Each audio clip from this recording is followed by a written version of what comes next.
ரஜினி தற்போது ஜெயிலர் 2ஆம் பாகத்தில் மும்முரமாக நடிச்சிட்டு வராரு. நெல்சன் திலீப்குமார் இயக்கத்தில் உருவாகி வரும் இந்த படத்துடைய ஷூட்டிங் கடந்த சில மாதங்களாக மும்முரமாக நடைபெற்று வரும் நிலையில் அவ்வப்போது ஜெயிலர் 2 குறித்து புது புது தகவல்கள் வெளியாகி ரசிகர்கள் மத்தியில் கவனம் ஈர்த்து கொண்டிருக்கு. அப்படி கிடைக்கப்பெற்ற முக்கியமான தகவலை, அதாவது இந்த படத்துடைய ஃபர்ஸ்ட் சிங்கிள் சாங் குறித்து நம்ம இன்றைக்கி பார்ப்போம்.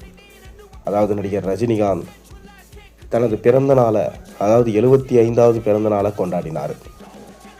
அன்றைய தினம் அவரது ரசிகர்கள் ஜெயிலர் 2 படத்துக்கான அப்டேட் ஏதாவது அறிவிக்கப்படும் என பெரிதும் எதிர்பார்ப்போட காத்திருப்பில் இருந்தாங்க.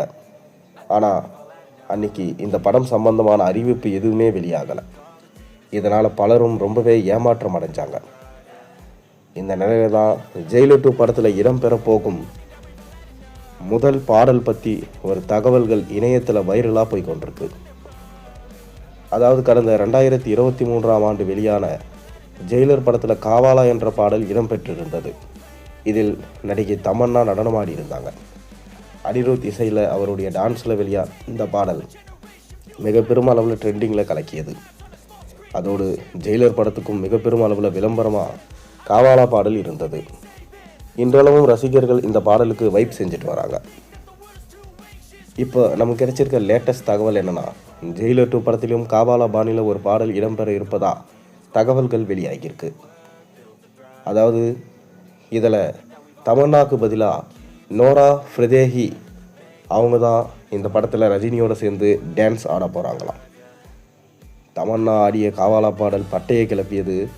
இந்த 2ஆம் பாகத்தில் நேரா ஃபர்தோஹியோடைய வேற லெவல் நடனம் இடம்பெற இருப்பதால் இந்த பாட்டு எந்த அளவுக்கு ரீச் கிடைக்க போகுது அப்படின்றத நம்ம பொறுத்திருந்து தான் பார்க்கணும். அதோடு இந்த பாடலுக்கான ஷூட்டிங்கும் தற்போது சென்னையில் நடந்து வருதான். இந்த தகவல் தான் தற்போது சோஷியல் மீடியாவில் மிக பெரும் ட்ரெண்டிங்காக போயிட்டுருக்கு. தமன்னாவோட காவாலா பாட்டு அளவுக்கு இந்த பாடல் வரவேற்பை அள்ளுமா என்பதை நம்ம பொறுத்திருந்து தான் பார்க்க வேண்டும். இப்போ பாலிவுட்டில் சென்சேஷனல் நடிகையாக நோரா ஃபதேஹி அவர்கள் இருந்துட்டு வராங்க. மேலும் அவங்க ராகவா லாரன்ஸோட காஞ்சனா பார்ட் 4லையும் நடிச்சிட்டு வராங்க. தொடர்ந்து ரஜினிகாந்த் தலைவர் 173 படத்திற்கான கதை தேர்வில் ஈடுபட்டுட்டு வராரு. இன்னும் கொஞ்ச நாளில் இந்த படத்துடைய டைரக்டர் யார் என்பதை அனௌன்ஸ்மெண்ட் பண்ண போகிறாங்க. பொறுத்திருந்து பார்ப்போம். நீங்கள் ஜெயிலர் 2 படத்துடைய ஃபஸ்ட்டு சிங்கிளுக்காக எந்தளவுக்கு வெயிட் பண்ணுறீங்கன்றதை மறக்காமல் கீழே கமெண்ட்டில் சொல்லுங்கள். சேனலில் போடுற ஒரு வீடியோஸும் பிடிச்சிருந்தால் மறக்காமல் சேனலுக்கு சப்ஸ்கிரைப் பண்ணி லைக் பண்ணுங்கள், பெல் ஐகானை ப்ரெஸ் பண்ணுங்கள்.